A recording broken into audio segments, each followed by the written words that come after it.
Assalamualaikum warahmatullahi wabarakatuh. Perkenalkan, kami dari kelompok 6 yang beranggotakan Alin Latifatu Sitfa Magfiro dengan nomor induk mahasiswa 20171011207, Dea Kusuma 20171012336, Arya Bagus Wijaya 20171011234, Indah Rizkiani 20171011221. Di sini kami akan membahas materi tentang konsep manusia dalam Islam. Pembahasan yang pertama yaitu pengertian manusia dan agama Islam. Pengertian manusia. Manusia merupakan salah satu makhluk Allah yang paling istimewa dan pada dirinya diberikan potensi atau fitrah yang membuatnya dapat menjalani kehidupannya di dunia dan dapat memperoleh sumber daya yang telah dianugerahkan Allah untuk mempermudah keberlangsungan hidupnya di dunia, serta mampu menjadikan kemegahan alam semesta tersebut sebagai perenungan dan bukti akan besarnya kekuasaan Tuhan yang Maha Esa. Selanjutnya, pengertian agama Islam. Agama Islam adalah agama Allah, dari Allah dan milik Allah, diamanatkan kepada seluruh umat manusia pengikut dari utusan Allah. Mulai dari zaman Nabi Adam hingga Nabi Isa, agama Allah adalah agama tauhid, yaitu Islam. Manusia dalam pandangan Islam. Dalam pandangan Islam, manusia didefinisikan sebagai makhluk mukallaf, mukarram, mukhayyar, dan mujizat. Manusia adalah makhluk yang mempunyai nilai-nilai fitri dan sifat-sifat insaniyah seperti dhaif yang berarti lemah, jahula berarti bodoh, fakir berarti ketergantungan atau memerlukan, kafuro sangat mengingkari nikmat, syukur, serta fujur dan takwa. Selain itu, tugas manusia diciptakan yaitu untuk mengimplementasikan tugas-tugas ilahiyah yang mengandung banyak kemaslahatan dalam kehidupannya. Manusia membawa amanah dari Allah yang mesti diimplementasikan pada kehidupan nyata. Keberadaan manusia di dunia memiliki tugas yang mulia yaitu sebagai khilafah. Keberadaannya tidaklah untuk sia-sia dan tanpa tujuan. Al-Quran memperkenalkan 3 istilah kunci key term yang digunakan untuk menunjukkan arti pokok manusia yaitu al-insan, basyar, dan nas. Kata al-insan dalam Al-Quran sebanyak 65 kali dipakai untuk manusia yang tunggal seperti ins, sedangkan untuk jamaknya dipakai kata an-nas, unasi, insia, anasi. Kata al-insan dipakai untuk menyebut manusia dalam konteks kedudukan manusia sebagai makhluk yang mempunyai kelebihan-kelebihan. Pertama, manusia sebagai makhluk berpikir. Kedua, makhluk pembawa amanat.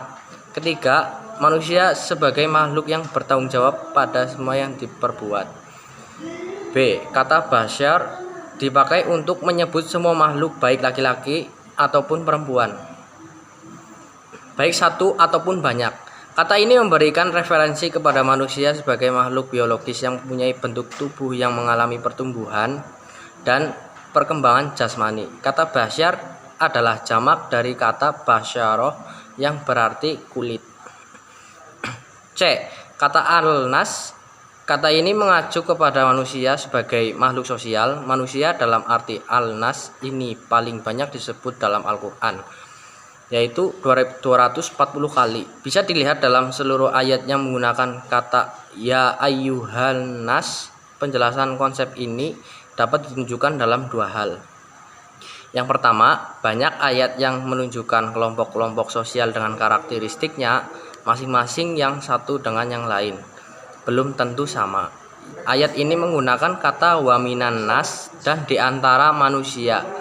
Kedua, pengelompokan manusia berdasarkan mayoritas yang umumnya menggunakan ungkapan aksara nas, sebagian besar manusia. Selanjutnya saya akan menjelaskan tentang peranan manusia dalam kehidupan menurut Islam. Secara garis besar, terdapat 3 peran esensial manusia dalam kehidupan di dunia. Yang pertama, manusia sebagai hamba Allah SWT. Barometer peran ini adalah tauhid. Yang kedua, manusia sebagai makhluk sosial. Barometer peran ini adalah sikap egalitarisme, tolong-menolong, dan toleransi.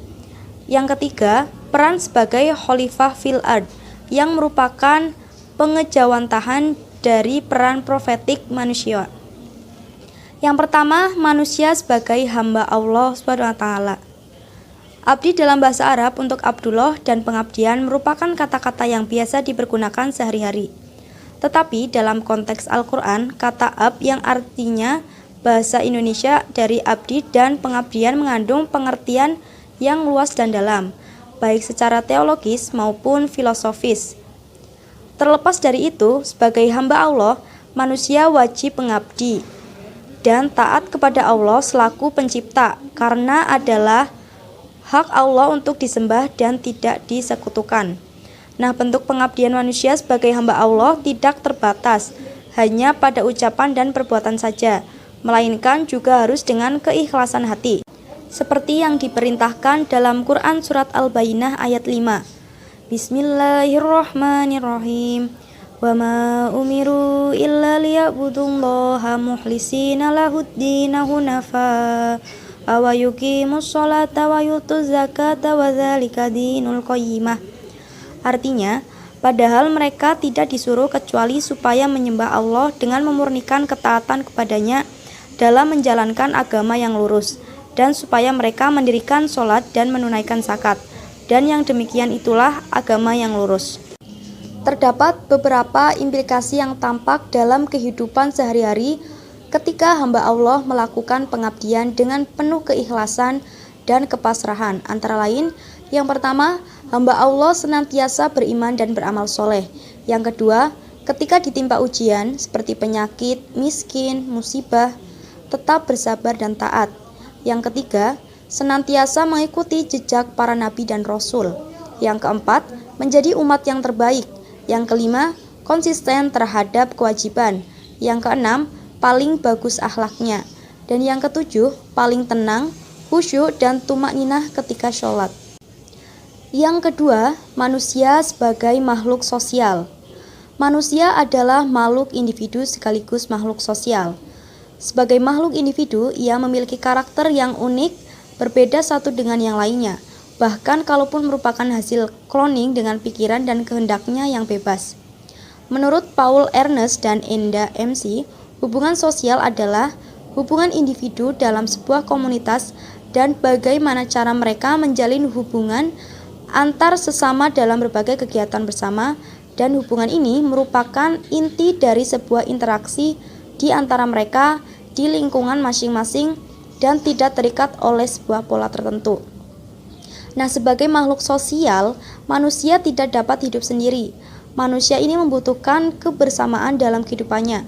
Semua itu adalah dalam rangka saling memberi dan saling mengambil manfaat. Orang kaya tidak dapat hidup tanpa orang miskin yang menjadi pembantunya, pegawainya, sopirnya, dan seterusnya.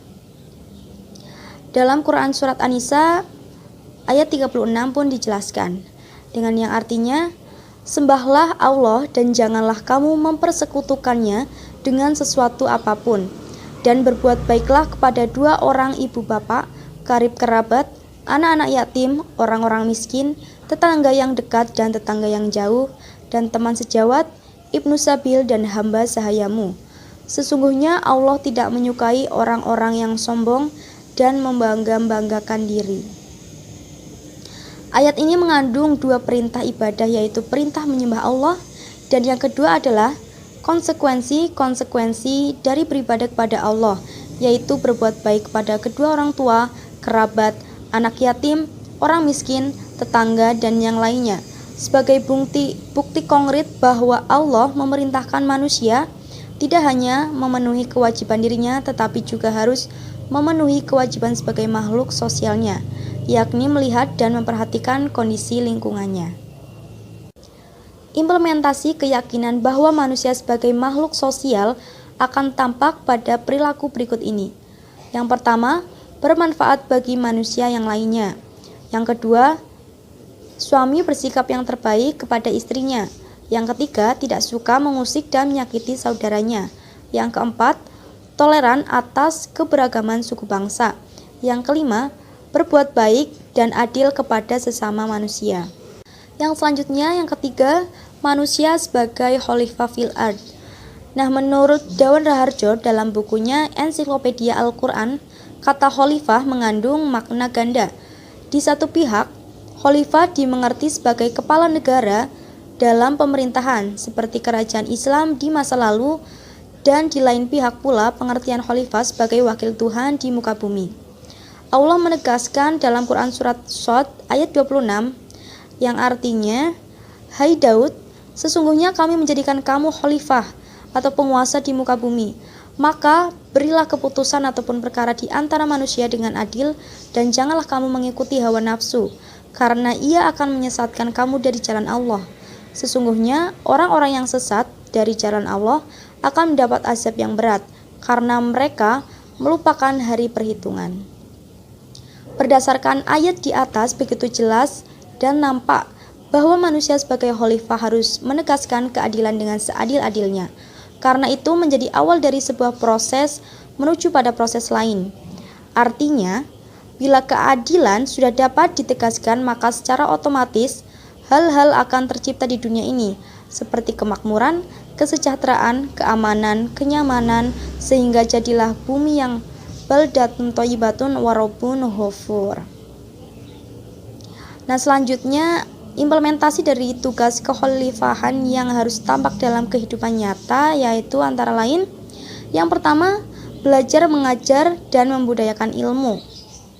Yang kedua, tamkin dinilah atau menegakkan agama Allah. Yang ketiga, menciptakan keamanan bagi umat. Yang keempat, menegakkan kebenaran dan keadilan. Yang kelima, berjihad di jalan Allah. Yang keenam, mensejahterakan umat. Materi yang keempat ada hubungan manusia dengan agama Islam. Yang pertama, fitrah terhadap agama. Sering ditemukannya beraneka macam ritual keagamaan dalam masyarakat semenjak dahulu hingga sekarang ini membuktikan bahwa kehidupan di bawah keyakinan adalah tabiat hidup pada manusia. Tabiat ini ada sejak manusia dilahirkan, sehingga hampir tak ada pertentangan di dalamnya. Dari yang bertumbuh dewasa dalam sebuah sistem kehidupan, agama-agama dengan corak yang berbeda-beda telah berkembang dalam masyarakat tersebut. Susunan alam dan jagat raya yang sedemikian rupa mengagumkan itu telah menggiring manusia kepada keberadaan Sang Pencipta yang maha sempurna. Manusia membutuhkan Tuhan untuk disembah. Penyembahan yang dilakukan manusia kepada Sang Maha Pencipta merupakan bagian dari karakteristik penciptaan itu sendiri, sebagaimana penciptaan satelit mengorbit pada planetnya. Dan manusia terhadap agama. Kesempurnaan akal senantiasa menuntut manusia untuk berpikir. Oleh sebabnya, pencarian umat manusia terhadap keberadaan ajaran agama yang dianutnya tidak pernah lepas dari muka bumi ini. Penyimpangan pemahaman ajaran agama dalam konteks perjalanan sejarah kehidupan manusia pada akhirnya dapat diketahui oleh terpenuhinya kepuasan berpikir manusia yang hidup kemudian. Seiring dengan sifat-sifat mendasar yang ada pada diri manusia itu, Al-Quran dalam sebagian besar ayat-ayatnya menantang kemampuan berpikir manusia untuk menemukan kebenaran yang sejatinya sebagaimana yang dibawa dalam ajaran Islam. Keteraturan alam dan sejarah bangsa-bangsa pada masa terdahulu menjadi objek yang dianjurkan untuk dipikirkan. Perbandingan ajaran antar berbagai agama pun ditengahkan Al-Quran dalam rangka mengkokohkan pengambilan pendapat manusia. Ketiga ada agama sumber ketenangan jiwa manusia. Adapun manusia merupakan makhluk yang memiliki ruh. Ia juga membutuhkan ketenangan yang bersifat ruhaniah, yakni ketenangan hakiki. Ketenangan ruhaniah mempunyai kontribusi yang sangat penting terhadap kebahagiaan hidup manusia, baik secara lahiriah maupun batiniah. Kebahagiaan hidup itu tidak akan bisa dipandang jika manusia tidak memperoleh ketenangan hakiki. Bahkan fisik manusia itu bisa hancur jika ketidaktenangan manusia mencapai titik yang paling memprihatinkan. Namun, ketenangan hakiki itu tidak akan bisa didapatnya tanpa diri manusia itu sendiri mengenal pemilik ruh, yaitu Allah Subhanahu wa Ta'ala. Manusia tidak mungkin mampu mengenal Allah Subhanahu wa Ta'ala tanpa agama. Bahkan manusia tidak akan pernah tahu untuk apa ia diciptakan dan kemana pertanggungjawabannya. Yang keempat ada agama sebagai petunjuk tata sosial. Akhlak yang terpuji merupakan hal sangat penting yang harus dimiliki oleh setiap umat muslim, sebab maju atau mundurnya suatu bangsa atau negara itu sangat tergantung kepada akhlak tersebut.